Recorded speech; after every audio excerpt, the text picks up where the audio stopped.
অবস্থিত আমাদের হাসপাতাল।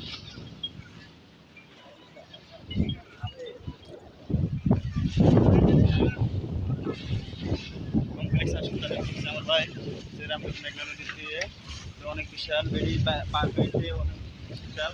আমাদের এই সাইডের চলে আলগির মধ্যেও পার হইতেছে। রামগতি মেঘনা নদী অবস্থিত। বিকালবেলায় অনেক দূর দূরান্ত থেকে মানুষ এসে এই নদী দেখার জন্য অনেক সুন্দর পরিবেশ দেখতে পাচ্ছেন। রামগতি মেঘনা নদী তীর। তো এখন হচ্ছে জোয়ার, পানি বেশি। বাড়ার সময় পানি কম থাকে, এখন জোয়ার পানি বেশি, এখানে পানি অনেক বেশি এখন।